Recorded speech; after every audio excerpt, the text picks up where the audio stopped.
Everyone. तो हमारा आज का टॉपिक है फिजिकली चैलेंज और handicapped children. Physically handicapped children are those who have so much abnormalities in the body organ due to which they face specific problems in receiving education and adjustment with others.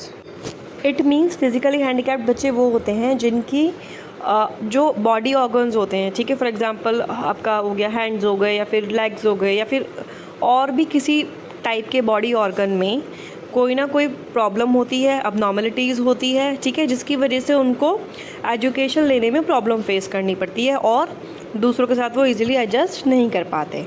तो वो होते हैं हमारे physically challenge और physically handicapped children. According to WHO, the sequence of events leading to disability and handicapped conditions are as follows. WHO ने कुछ ऐसी conditions बताई हैं जिसकी वजह से ये डिसेबिलिटी या ये चैलेंज बच्चों को होता है। फर्स्ट है आपका इंजरी या डिजीज़। इंजरी क्या होता है? जैसे किसी को कोई चोट लग जाती है, ठीक है, वो कैसे हो सकता है? किसी एक्सीडेंट की वजह से या फिर कोई ऐसा इंसिडेंट हो जाता है जिस वजह से उनका कोई बॉडी ऑर्गन डैमेज हो जाता है। अब इसका एग्जांपल ले सकते हैं हम, किसी को डिस्क में प्रॉब्लम हो गई है, ठीक है, कोई काम करते वक्त गिर गया या किसी कोई भी प्रॉब्लम हो सकती है जो उनका बॉडी ऑर्गन डैमेज कर दे। और डिजीज़ क्या होता है? अब डिजीज़ भी हो सकती है, कोई ऐसी डिजीज़ हो सकती है। अब ये जो हमारी फिज़िकल हैंडीकैप है ये आपका किसी डिज़ीज़ की वजह से भी हो सकता है, ठीक है, कि कोई ऐसी डिज़ीज़ है जो आपके किसी भी बॉडी ऑर्गन को डैमेज कर दिया है। अब नेक्स्ट आता है इसमें इम्पेयरमेंट। अब इम्पेयरमेंट का मतलब होता है कि किसी भी रीज़न की वजह से, ठीक है, जो हमारा साइकोलॉजिकल है, यानी कि हमारा माइंड प्लस हमारी बॉडी में के स्ट्रक्चर में उसकी या फिर उसकी फंक्शनिंग में किसी भी तरीके का कोई भी प्रॉब्लम आ जाता है, ठीक है, वो हो गया इम्पेयरमेंट। अब थर्ड आता है डिसेबिलिटी। डिसेबिलिटी हुआ कि कोई भी ऐसी एक्टिविटीज़ हैं जो एक पर्सन या एक बच्चा नहीं कर पा रहा, जो उसकी उम्र के बच्चे इजीली कर रहे हैं।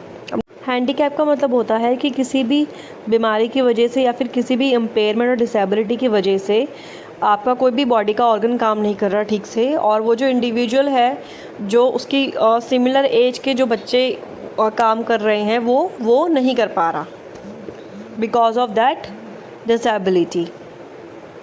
अब आता है क्लासिफिकेशन ऑफ फिज़िकली चैलेंज कि फिज़िकली डिसेबिलिटी कौन कौन से टाइप की हो सकती है।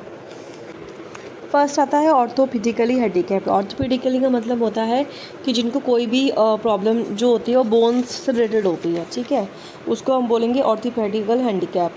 एंड वो किसी भी वजह से हो सकती है, किसी भी आपका बाय बर्थ प्रॉब्लम भी हो सकती है, किसी इंजरी की वजह से भी हो सकती है, या किसी और बीमारी की वजह से भी हो सकती है, फ्रैक्चर्स वगैरह की वजह से। अब नेक्स्ट आता है विजुअल प्रॉब्लम्स। विजुअल प्रॉब्लम्स होता है आपका पार्शियल और कंप्लीट ब्लाइंडनेस, जिसके बारे में हम ऑलरेडी पढ़ चुके हैं। अब नेक्स्ट आता है स्पीच प्रॉब्लम। स्पीच प्रॉब्लम में आगे स्टैमरिंग, कुछ बच्चे स्टैमर करते हैं, हकलाते हैं, या फिर डिस्फोनिया। डिस्फोनिया का मतलब क्या हुआ कि उनका जो माउथ है, ठीक है, उसमें कोई भी, जैसे उनके टंग में कोई प्रॉब्लम है जिसकी वजह से वो ठीक से बोल नहीं पा रहे, या फिर कोई भी उनका ऐसा उनका कोई भी ऐसा ऑर्गन जो उनको बोलने में हेल्प करता है वो उसमें कोई डिफेक्ट है। अब नेक्स्ट आता है न्यूरोलॉजिकल हैंडीकैप्ड। न्यूरोलॉजिकल हैंडीकैप में क्या होता है कि ऐसी कोई भी बीमारी जो कि उनके नर्वस सिस्टम से रिलेटेड होती है, जैसे आपका सेरेब्रल पाल्सी हो गया एंड मेंटल रिटार्डेशन हो गया, जो भी कुछ भी बीमारी जो आपको उनके मेंटल सिस्टम, नर्वस सिस्टम से रिलेटेड होती है, जो उन्हें हैंडीकैप बनाती है। अब नेक्स्ट है ऑडिटरी प्रॉब्लम्स। ऑडिट से मतलब हो गया उनको सुनना, ठीक है, वो स्टूडेंट्स या वो बच्चे जिनको सुनने में प्रॉब्लम है, जिनको पार्शियल हियरिंग लॉस है, या फिर आपका डेफनेस है, या फिर डेफनेस एंड डमनेस, दोनों चीज़ें हैं, ठीक है, तो वो हो गया ऑडिटरी प्रॉब्लम्स। अब नेक्स्ट आता है handicap conditions due to chronic system disease. Chronic disease हो गई आपकी, जैसे कि आपका हार्ट डिजीज़ हो गई, अस्थमा हो गया, डायबिटीज़ हो गई, ठीक है, जो आपके पूरे नर्वस सिस्टम या पूरी बॉडी को अफेक्ट करती हैं, ठीक है, that is your chronic disease. अब नेक्स्ट है मल्टीपल फिजिकली हैंडीकैप्ड चिल्ड्रन। ये वो होते हैं जिन बच्चों को एक से ज़्यादा फिजिकली हैंडीकैप की प्रॉब्लम होती है, जैसे किसी को बोन्स की भी प्रॉब्लम है, साथ साथ उसको विजुअलिटी की प्रॉब्लम है, मतलब सेंसेस की प्रॉब्लम हो गई कोई भी, या फिर उसको साथ में न्यूरोलॉजिकल यानी कि आपका नर्वस सिस्टम से रिलेटेड भी कोई प्रॉब्लम है। मींस एक बच्चे को बहुत सारी डिसेबिलिटीज़ हैं, so that is your multiple physical handicapped children. और नेक्स्ट आता है इसके कॉजेज़ क्या होते हैं। फर्स्ट है इसके हेरिडिटरी कॉजेज़ एंड नेक्स्ट है acquired causes.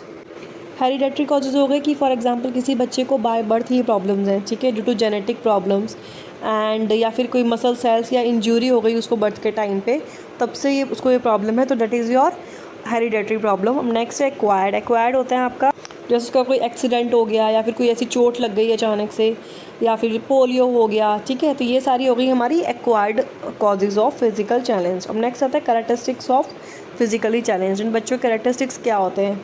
First, they may be one और मोर फिजिकल डेफिशिएंसी, उनको एक या एक से ज़्यादा कोई भी फिजिकल डेफिशिएंसी होगी। अब next, they are very sensitive, वो बच्चे बहुत सेंसिटिव होते हैं। दे हैव इन्फेरिटी कॉम्प्लेक्स, उनको इन्फीरियरिटी कॉम्प्लेक्स होता है, वो अपने आप को दूसरे बच्चों से कम समझते हैं। Their intelligence and mental abilities can be equal to a normal child, but उनकी जो इंटेलिजेंस या फिर जो उनकी मेंटल एबिलिटीज़ होती हैं वो उनकी दूसरे बच्चों के बराबर हो सकती हैं। फॉर एग्जांपल किसी बच्चे को उसके पैर में कोई प्रॉब्लम है, उसके वो ठीक से चल नहीं पाता, बट उसका ब्रेन बिल्कुल ऑब्वियसली शार्प काम कर रहा है, ठीक से काम कर रहा है। Next, proper education training can be beneficial for their life. अगर उनको प्रॉपर एजुकेशन और ट्रेनिंग दी जाए तो that will benefit their life. Next है education for physically challenged children. First है specially train teacher should be available for teaching. उन बच्चों को टीचिंग के लिए स्पेशल टीचर्स की ज़रूरत होती है।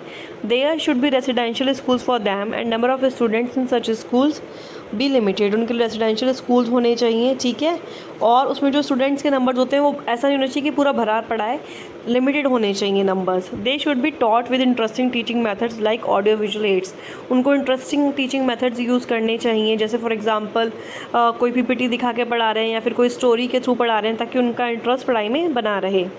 They should be treated with love, sympathy and cooperation. उनको लव के साथ, प्यार के साथ, सिंपैथी के साथ ट्रीट करना चाहिए। The cooperation of guardians, voluntary organisation and government in necessary. और इन फिजिकली चैलेंज बच्चों के लिए उनके गार्जियंस का यानी कि उनकी फैमिली का और जो भी हमारी वॉलंटरी ऑर्गेनाइजेशंस होती हैं जो इस दिशा में काम करती हैं एंड गवर्नमेंट का कॉपरेशन ज़रूरी होता है। The curriculum should be very limited for them. और जो उनके लिए करिकुलम होता है वो भी हमें कोशिश करनी चाहिए कि हम लिमिटेड रखें, यानी कि कम रखें।